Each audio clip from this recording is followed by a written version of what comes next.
Om Sahanavavatu Sahanau Bhunaktu Saha Viryam Karavavahai Tejasvinavadhitamastu ma vidvishavahai.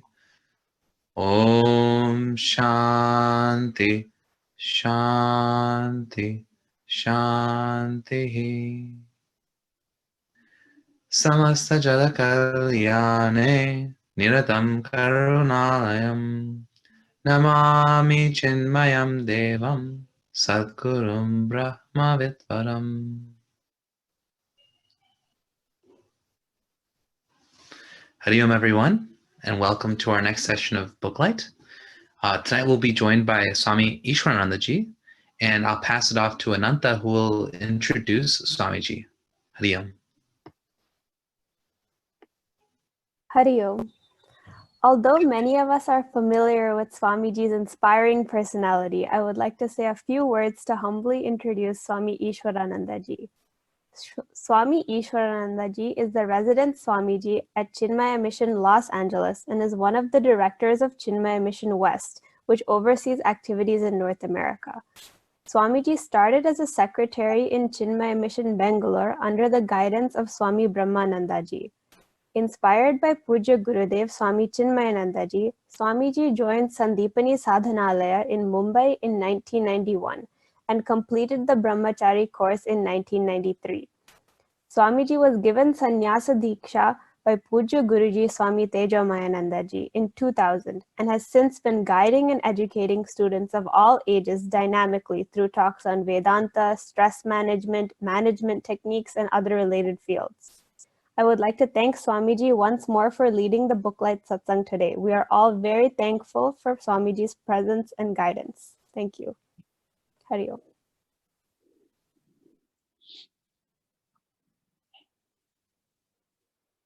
Till what time is my presentation?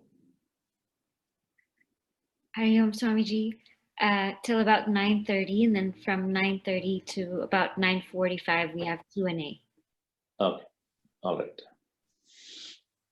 Now we have done the prayer, so I don't need to repeat that. The book We Must is a very interesting set of articles Gurudev has written for all ages and for all kinds of people, students, adults, professionals. And what do I find in that book, especially chapter 5 and 6, is secret to success. He starts with the question, or he starts with the statement saying that all of us are born to succeed. Though many of you may ask the question, what do you mean by success? As Guruji often would remark, success is a relative term. You know why? When you are successful, there are a lot of relatives. Yes, it is a relative term because you define your success. And each one of us have to define our own success. One person asked me this question, very strange to me. Swamiji, are you a successful Swami? I don't know what to say because I don't know what the successful Swami means. So, all of us aspire success. And why is that then? And when Gurudev says that all are born to succeed, then where is the failure and why do we fail? So when you think about that, you must admit, all of us must admit that we are not best utilizing what we already have. And we always think that something else is required as an ingredient for us to succeed. An external help or another skill or some other opportunity or a situation.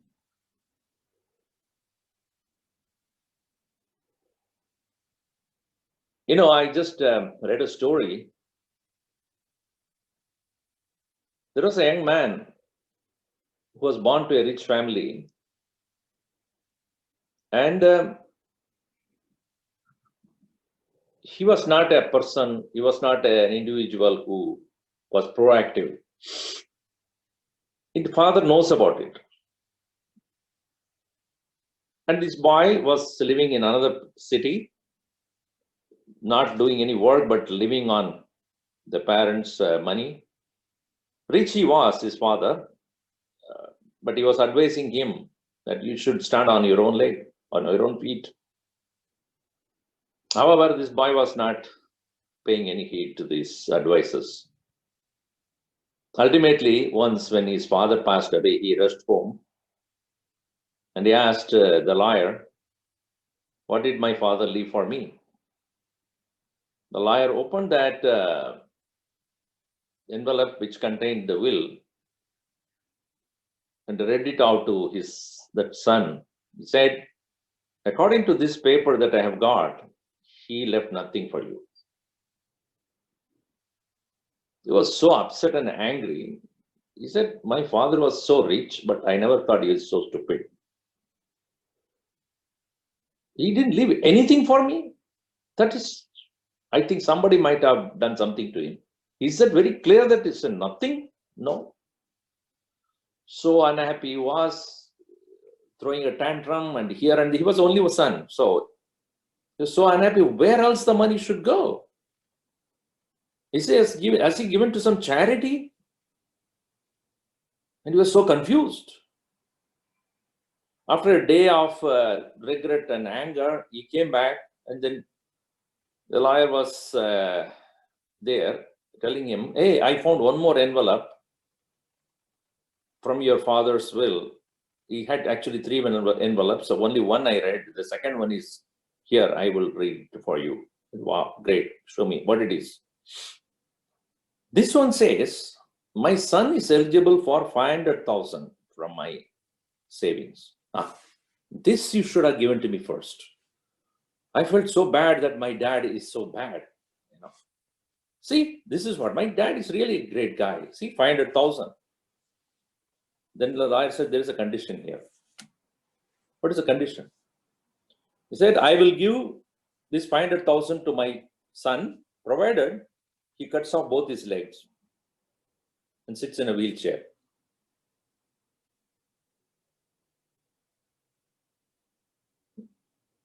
But something wrong with him? Who wants this 500,000 if you can't even walk? What do we do with that? Where do I go? I don't know. This is what it says. And by the way, I found the third envelope also. Okay, that must be the later edition. Come on, read that. That must be the more painful one. He opened it and said, "Yeah, this says you are eligible for 1 million. Tell me that. That is exactly what I want." And what is there any condition? Yes. What is it? Not only both the feet, but also both the hands to be cut. Then I will give him 1 million.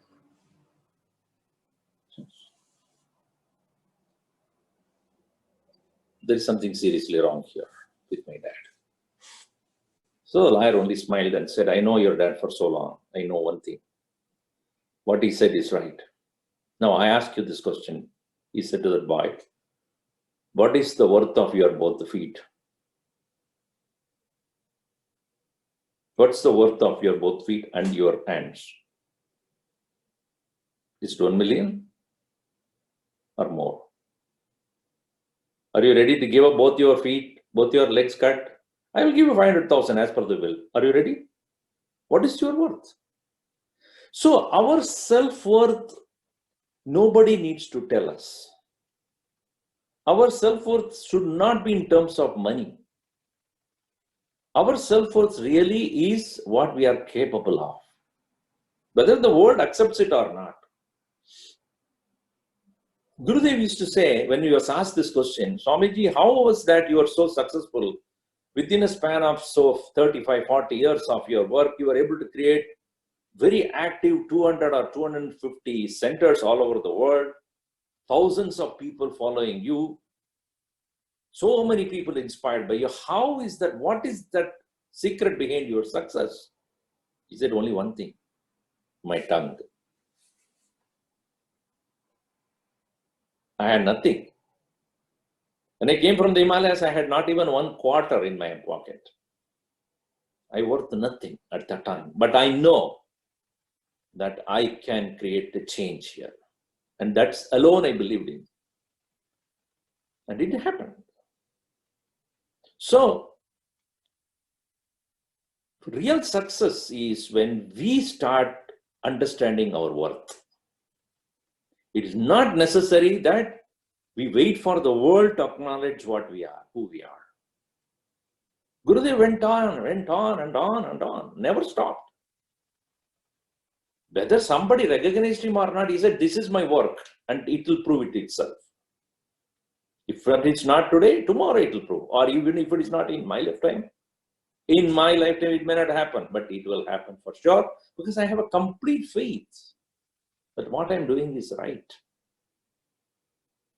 That is what it is in that particular chapter. He said, the real success depends upon the amount of transformation that we bring about in our life. And all successful people are those who worked on themselves. Because they could bring about a transformation within themselves, inspired by that, people around them changed. And the momentum began from one to many. We always wait for the things to happen to us and then we change. No, it's not necessary. And that's why he said, look within. Deeply contemplate who you are. Deeply understand what your worth is. And with that strength within you, you proceed on. And he also mentions in that chapter clearly that people like him, or people like Vivekananda, or even any other field you take, science or sports or any other field you take, you ask any successful person, he would or she would say, I did my best and I left it. Do the best, leave the rest. You know, Gurudev often would say, thy will be done, not mine, not mine. How much you can insist a change in anywhere you go or whatever you do, the best change you can bring about is what you demonstrate as a change. That's what Gandhiji also said, be the change you would like to see. Don't put the cart before the horse. No, don't put, cart before the horse, correct. So, the leader is always one who demonstrates what is right. Joshiye sarva karmani vidwan yukta samacharan. That's what Gita says. Nai buddhi bedam janaye dajnanam karma sanginam. In general, people are so fond of finishing their own agenda. And to such people, do not tell them, do not teach them, just show them, work with them, show them. When Gurudev came into the picture, did he have anybody else with him? No. All that he had was people who did not have any idea about what Gita was or Upanishad was, nothing.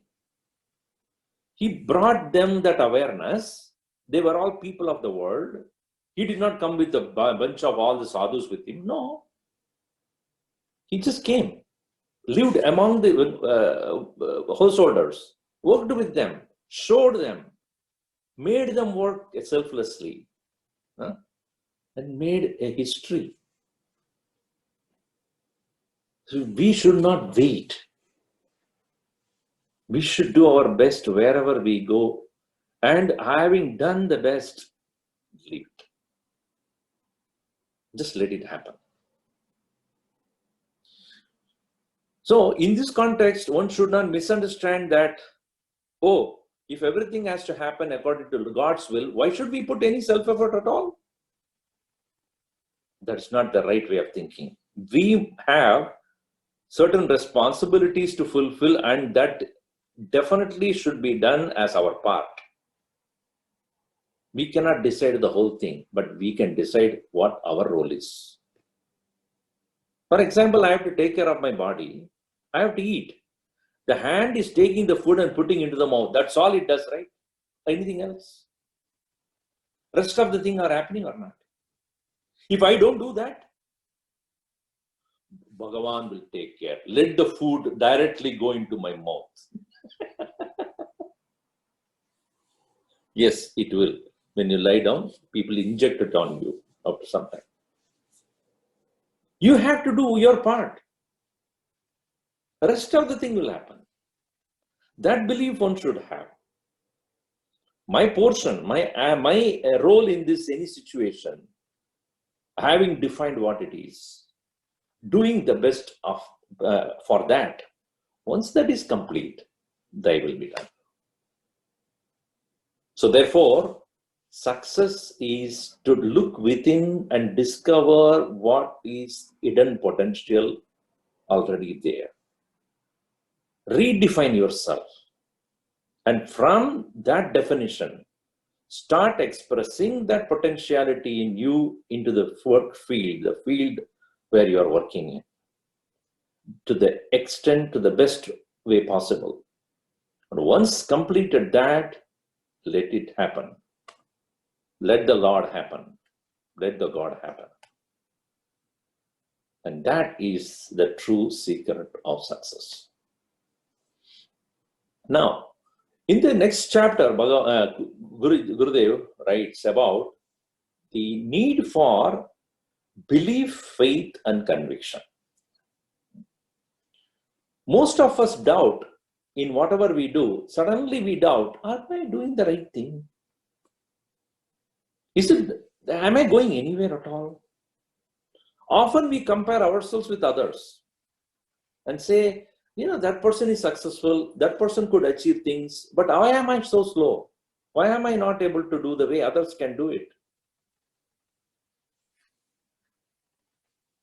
It is because we do not have, as Gurudev put it, true conviction. Conviction is undoubtful determination. And that doubtless determination comes out of consistency of purpose. We take up something and we should continue to proceed on that as long as possible. Within a day or two, no change will happen. Many people come and ask me this question, Swamiji, I have been meditating, nothing is happening, Swamiji, what do I do? How long you have been meditating? 5 days. How many hours or how long you meditate each day? 10 minutes. 10 minutes for 5 days. You expect something to happen? Even you are born out of 10 months of carriage, you know that? You went to school after 12 years of schooling only you learned something. You expect things to happen in 5 days? Even the food that you eat would not be fully digested in 5 days. Now, what are you expecting? So, we are in a hurry to change. We are anxious to change. That anxiety is good, but it should also be practical. So, that is the reason he gives this idea that do Shravanam. Authentic information you should get. So study of scriptures, it is not about only God or philosophy or knowing about absolute truth, etc. No doubt it is so. But scriptures also give us a discipline. What is love? What is compassion? What is righteousness? What is togetherness? What is peace? What is joy? As Krishna also puts it, what is Jnanam? In 13th chapter of Gita, he says, all the values, Amanitvam, Madambitvam, Ahimsa, Shanti, Arjavam, Acharya Upasanam, Shaucham, Stairyam, all these things he defines saying that these are all the values that you should have. Etat Jnanam iti proktam, Ajnanam yatatonyata. This is called knowledge. Knowledge is not what you get in the book. Knowledge is what you built in yourself, what you cultivate, what you follow, what you keep it as your principle. If I learned engineering and I never use it, will it be my knowledge? It is never tested. If I live in solitude and I think I am all without ego, I am great, I am peaceful, I am stupid then. I should come to the marketplace and test whether I am really peaceful or not. It is like when I start learning my first time to drive, no doubt I should go to an open ground and then where nobody is there, where I can test myself slowly. And then when I'm confident, I cannot just stay there only. I should come to the marketplace. Especially in India, where the traffic inspectors are all over the place in four-legged. They'll come in between. Your real test of driving is in a test driving in a chaos. Is it that? In the same way, real knowledge is tested in the marketplace in the form of values. And Gurudev goes to the extent to say that even if it is superficial, artificial, follow the values. Even if you are superficially peaceful, be peaceful at least. Even if you are superficially happy, be happy at least. It is like, one person was there. He was a dacoit or a thief. And he went to, in the middle of the night, he went to somebody's house and took away things. And by the time he came out with these things, people noticed it, started to chase him. So he ran into the forest. So everybody came behind him. And then it was early morning by the time. So he did not know where to hide. They were coming very fast behind him. So he found a small hut there. So he went inside. There was a sadhu who was living and who was gone for taking a bath into the nearest river. So he was not there. So he hurriedly went inside. He found the sadhu's clothes. He wore that and sat there with some bhasma on his forehead and started to do some chanting. Om Namah Shivaya, Om Namah Shivaya. So people who came looking for a thief looked around and suddenly he disappeared. Where did he go? And they found that there is a hut and there was a sadhu sitting there. They went to him, prostrated to him. Maharaj, did you see anybody running around here? This man sitting there, what? I am in dhyanam. I don't see anybody. I am in meditation. So then whatever they had in their hand, fruits and other things, they left it on his feet. Maharaj, after, blessings chahiye. Then they all left. He looked at all the things which is given to him. He said, by sitting in one place, I could get everything. Why should I go to thief? Then he became a sadhu. Not me. So what? Even if it is superficially, he acted as a sadhu, the thief became a sadhu. Later on, what happened? Don't ask me. The point is that even if you are superficially happy, it becomes slowly your own nature. How did he pick up any habit? We started at some point of time, right? Knowingly or unknowingly, it became a part of me, part of us. In the same way, even those values that are given to us by Gita or Upanishad, etc., when we read them, we would try to at least imitate it. Doesn't matter. But even as you start imitating, you start cultivating. That's the truth. Why satsang is important? Why we have to be in the proximity of men of wisdom? We emulate those qualities. We absorb those qualities. In the beginning, it will look like artificial, superficial. But slowly we realize that gives us greater joy, peace. See, for example, when people go to our ashram in Siddhabari, when Gurudev used to have the camps in Siddhabari, I have also been 2-3 times. When they go there, first day, for all of them as they assemble, they are all given the orange robe. Right?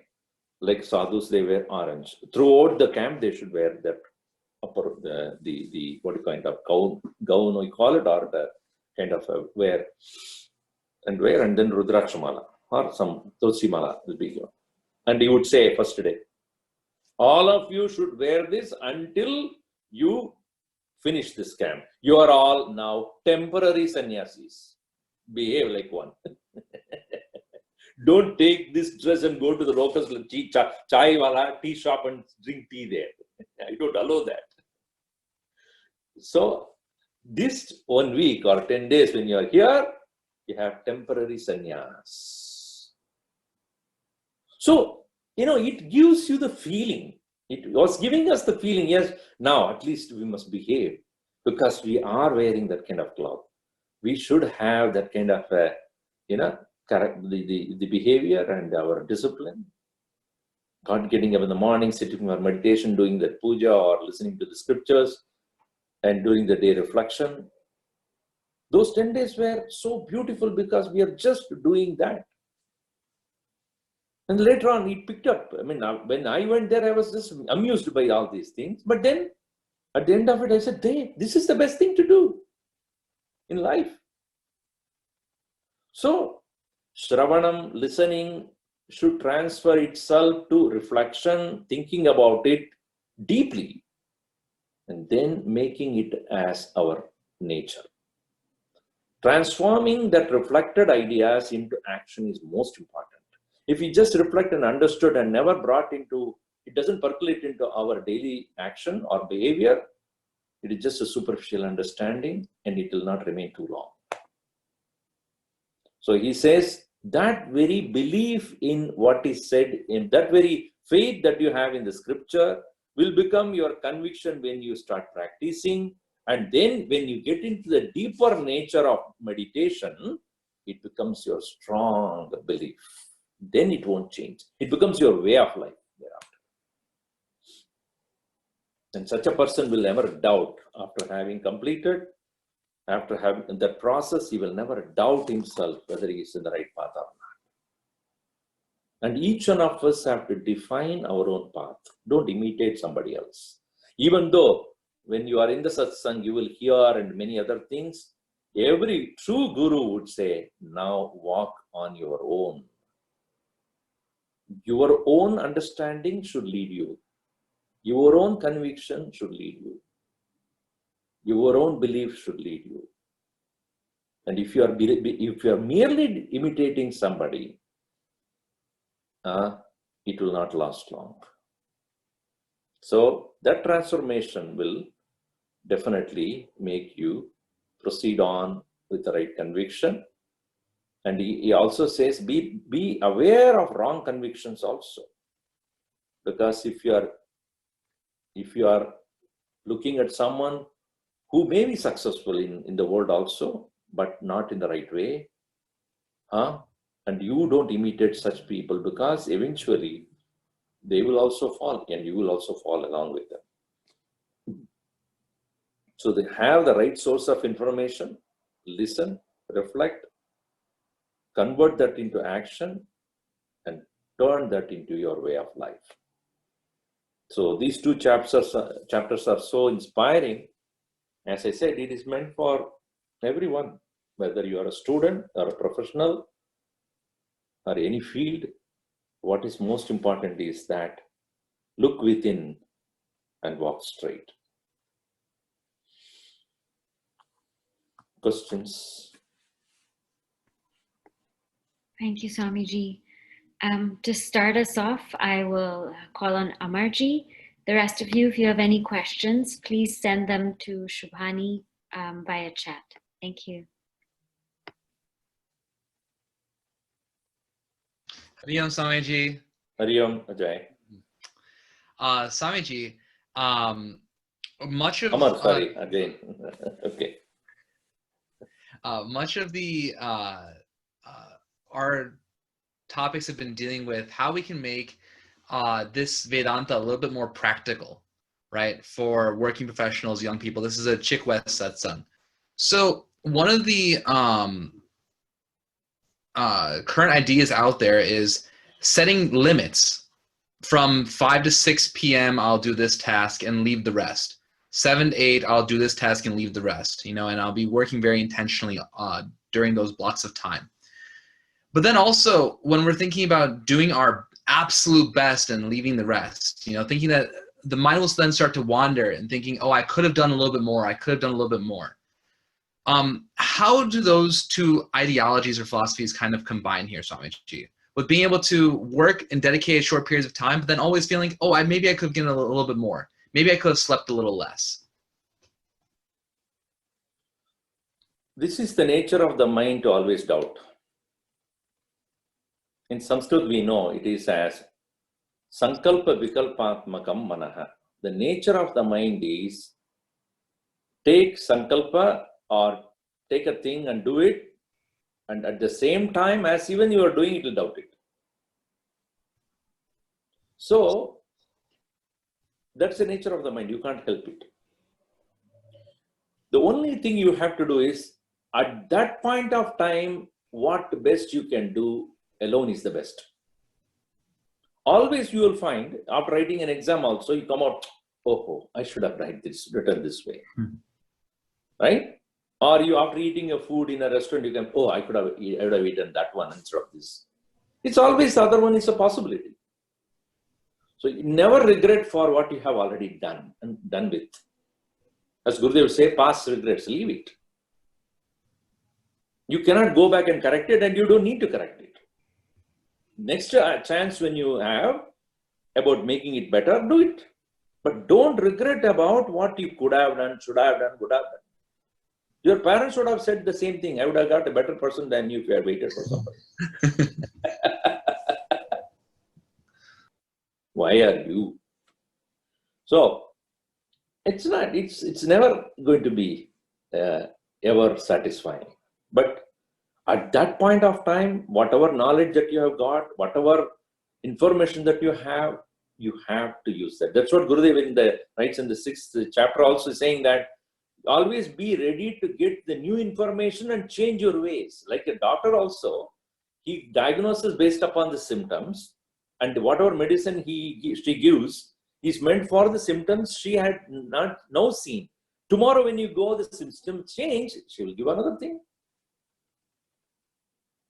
Because the symptoms have changed, right? So you can never be 100% right about any situation. Whatever you recognize based upon what you got is what you should do. And as you're asking, compartmentalizing your life, our whys, etc. Yeah, that's a good way of doing it. But ultimately, those values and thought currents should become a background of you all the time.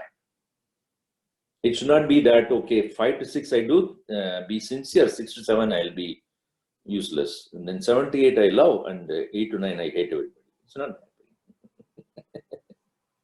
right? These are all not time-bound values. These values are timeless.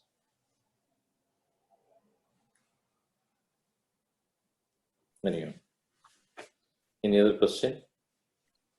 If anyone has any other questions, please send them to me. All are just looking.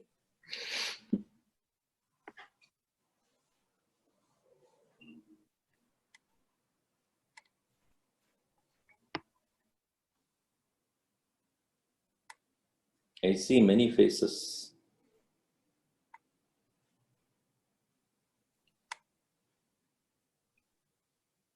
I think everyone's silent today, Swamiji. Why are you silent?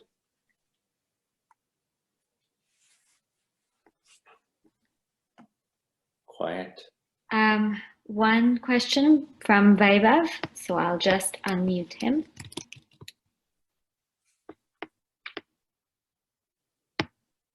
Vaibhav?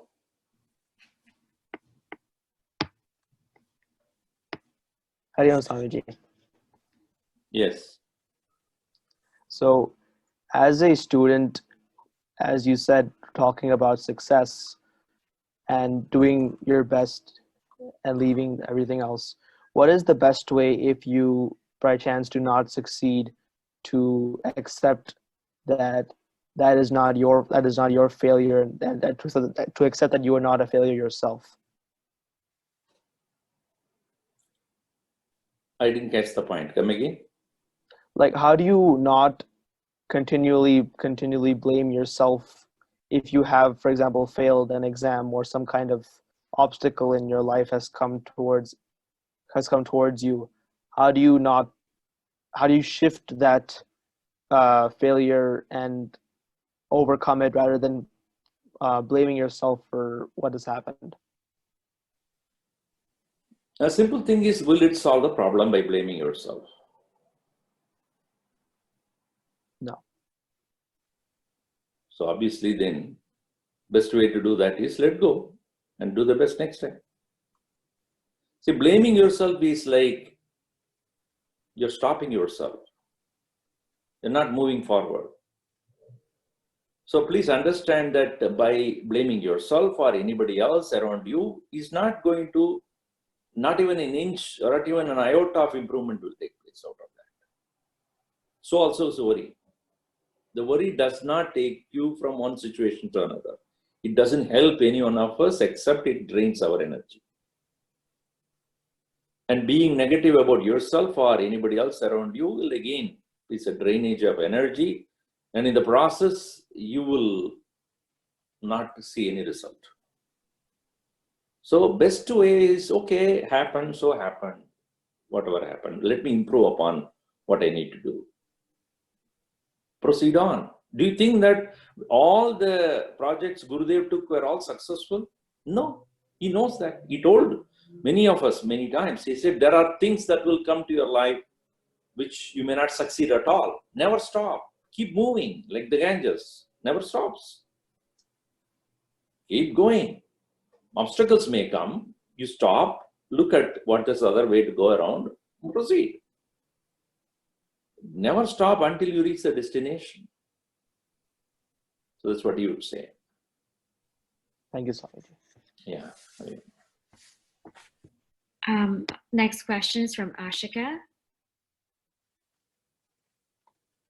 Hi, I'm Swamiji. Ashika. Swamiji, when planning out how to work towards our goals, is there a finite amount of energy that each person has per day, perhaps due to their prarabdha or their gunas? Or is there a way, perhaps through meditation or through silence and monam, to tap into the energy of the higher or Bhagavan and to increase the amount of energy a person has every day? I have absolutely no doubt that we have infinite energy. Mm.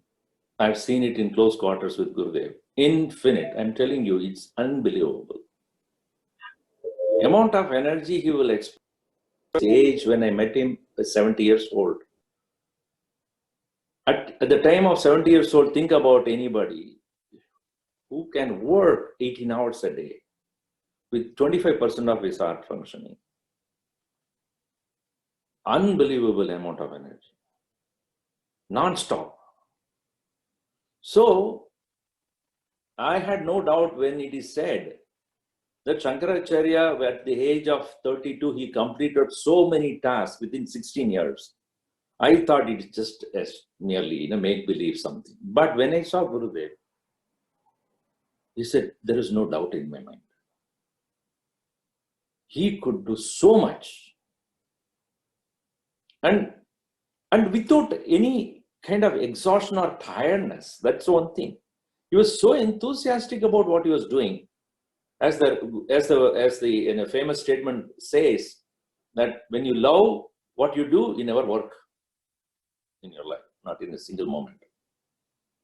Work exhausts us. When you are allowed to do something, it is never a work. It is just expression of love. Therefore, he loved what he was doing. And therefore, he had absolutely no tiredness. I remember once when I was the secretary in Bangalore, and second day or third day of his yajna, which was in a large hall, not hall, open place, and it rained. So when Swamiji came down to start going towards this Yajnashala, or the place where he used to give talk, I was standing next to his car, and he came. I said, yes, so let us go. I said, Swamiji, I think we have to cancel it. Why? He said, Swamiji, it has rained and all the chairs, the place is so wet. So I don't think we can have, we have already announced there that it is, even now it is still drizzling, we cannot have the talk. Okay, let us have satsang in the house. He never stopped those 6:30 to 8 o'clock. He didn't take rest. He was sitting there in the hall. Come on, ask questions. You are all dumbly listening to me. Come on, ask questions. Unbelievable amount of that joy and that enthusiasm. So I have no doubt we have so much of energy. If we only channelize it in the right way, as you rightly put it, if we know that what we are doing is right and for right purpose, you will have infinite energy. I have no doubt about that. When we start doubting ourselves, when we have regrets about what we are doing, what we have done, or anxiety about what is going to happen, as Gurudev often put, we'll lose energy. When we don't have those draining agents, you will be able to achieve maximum in a minimum period of time. Thank you, Swamiji. Thank you so much. Hari Om, Swamiji. Yes. The next question I have is from Sneha. Yes. Sneha, where is she? Yes. Hari Om, Swamiji. Hari Om from Riverside. I had a question. What does it mean to surrender the mind? I hear people saying this a lot when it comes to discussion about Vedanta, but I still need clarification. You know, on the last Sunday, I was talking about this from chapter 12. Mayyeva mana adasva mayi buddhim niveshe nivasishyasi mayyeva ada urdhvam na samshayaha ada chittam samadhatam na shatnoshi mayi stiram abhyasa yogena tadaha mamichaptam dhananjaya. This is what Krishna says in 12th chapter. Keep your mind in me and also the intellect, then you shall be with me for good. Now, I was thinking, what is that it mean by keeping the mind in the Lord? Is it an object like a watch, which I keep it on the table? Is it so? Mind is not an object and Bhagavan is not a place. So what do we mean by keeping the mind in God? After all, you know, after having read enough of Chinmaya literature, mind is flow of thoughts. And you will yourself realize when you look at your own mind that your thoughts are not yours. Really speaking, it is happening. You're watching it. How many of us, really speaking, would decide what to think? Many times, what happens is what is going on in your mind as thoughts, and you are just experiencing them. While explaining that, I was also telling people that when you watch a movie or watch a game or play a video game or read a newspaper, watch TV, you are actually taking your mind as what you want. Is it not? When you are watching a movie, you have a direction. You are directing your mind to think what is going on there. Or watching a sports event. Or reading a book. When you read a book or watch a movie, etc., you have already decided what the mind should do. Right? But when you are not doing that, your mind goes all over the place. Or regrets about something that happened, or she said so, he said so, that this goes on and on and on and on. This discipline we should have. So japa, etc. are not merely for the sake of occupying your mind, but it is for focus. Ramana Maharshi beautifully said, japa or repetition of the name of the Lord is meant for keeping away all other unwanted thoughts. And that as a practice, when you do, you will realize that you can decide at any given point of time what to think. You don't need an external aid. Or as a book, or a movie, or a game, you can decide.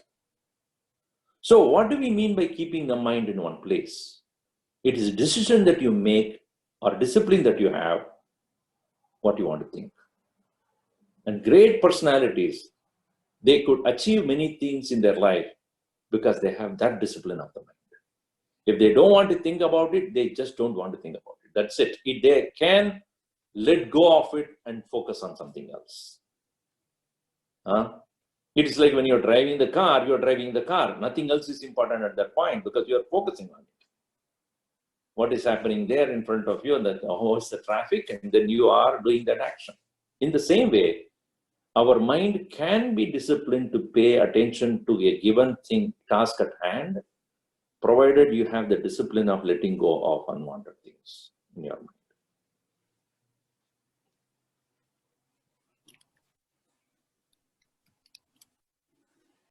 Thank you, Swamiji.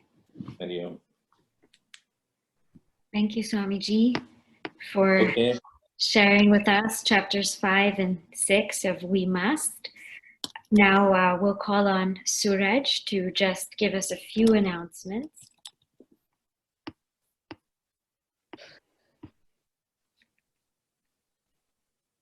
Hari Om, everyone. Hari Om, Swamiji. I just wanted to say that I'm super honored to let everyone know that registration for the National Chick Camp has officially opened. So we had our first National Chick Camp. Well, I wonder if we had National Chick Camps like a long time ago, but we brought them back with Swami Ishwarananda for the first time at Mangalam last summer. And then the next one is going to be in Chicago. So it's going to be August 14th through 16th. I can actually share my screen to show you guys the flyer. Okay, that's not the flyer. Oh no, let me click it. Okay, here's the flyer. So it's gonna be awesome for, I think most people on this call have been to a chick camp before. I've met like half of you at chick camps, and so you know that they're super awesome. But this one in particular is going to be especially great because Swami Ishwarananda is going to come, and we're going to be able to spend extra time with him. We're going to be able to ask him whatever personal questions that we have, and it's based on a book that he has written called Journey into Health. This is a really short book, and so I highly recommend for everyone on this call to order the book and to read it. You can actually find it on Kindle for like $2, and you can read it, and it's super inspiring, and it just shows how spirituality can help lead us to have a healthy body, mind, intellect, and beyond. So you can actually register now for the camp. I'm going to take this link and I'll share it to the Zoom chat so you guys can all go to that. But yeah, and if you have any questions, I'll also share this email. You can send emails to nationalchickcamp@gmail.com for any questions, and then we can get back to you about any details. So that's all that I have. Thank you. Hari Om.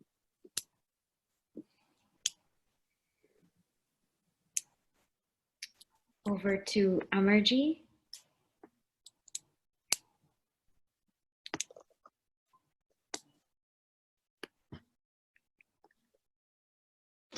Hari Om, Swamiji. Thank you so much again for taking this wonderful session with us, and thank you for answering our questions very patiently.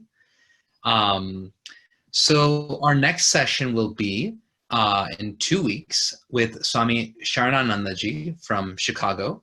Swamiji presides over the Chinmay Mission Badri Center, Chinmay Mission Yamunotri Center, and Chinmay Mission Gangotri Center, as well as a few other Midwest centers around. So please join us in 2 weeks for that. I will also screen share.